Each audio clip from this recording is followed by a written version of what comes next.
نتحدث اليوم عن نقطة الضبط الثالثة للسلوك.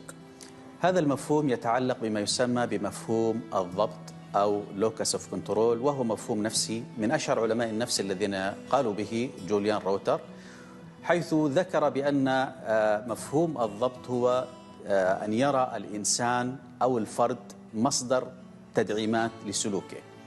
والمقصود بذلك هو أن يفهم الإنسان أو أن يتعلم هل هو مسؤول عن سلوكه وعمله أم لا.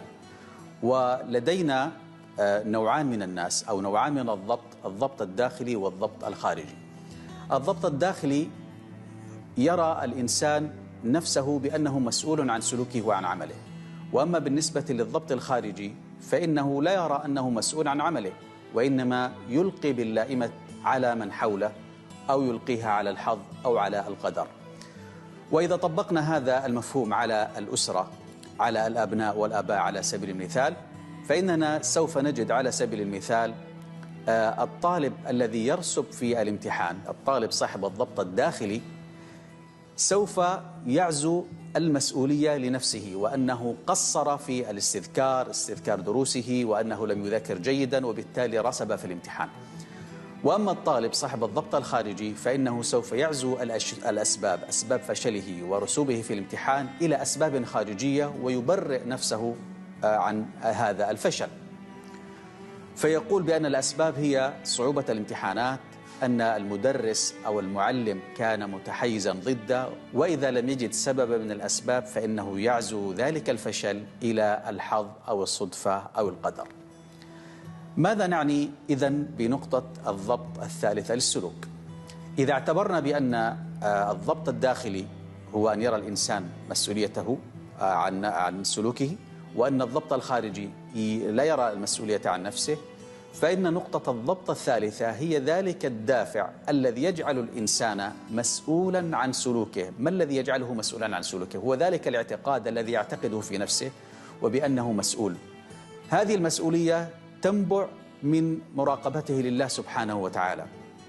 لدينا في الإسلام ما يسمى بالرقابة الذاتية أو بركن الإحسان، أن تعبد الله كأنك تراه فإن لم تكن تراه فإنه يراك.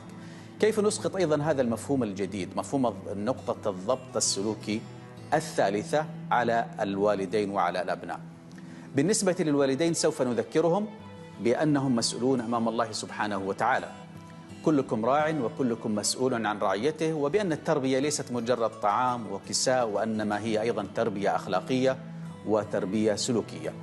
وبالنسبة للأبناء فإننا أيضا كوالدين نعلمهم ونربيهم على أن يسلكوا السلوك الحميد، وأن يكونوا مسؤولين عن سلوكهم، وأن يراقبوا الله عز وجل، فإن الله عز وجل يراهم. وكذلك نخبرهم بأن لديهم ملكين، ملك عن اليمين وملك عن الشمال، يسجلان الحسنات والسيئات.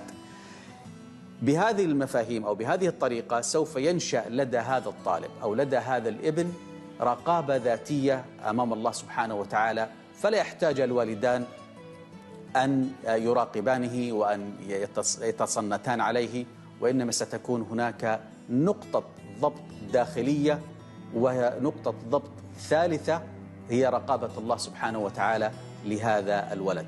إذن سوف نصل في نهاية المطاف، في نهاية هذه الحلقة، إلى أن لدينا ثلاثة مفاهيم: نقطة الضبط الداخلي وهي أن يرى الإنسان أنه مسؤول عن عمله، ونقطة الضبط الخارجي لا يرى أنه مسؤول عن سلوكه، والنقطة الضبط الثالثة وهي التي تدفع نقطة الضبط الأولى، وهي رقابة الله سبحانه وتعالى.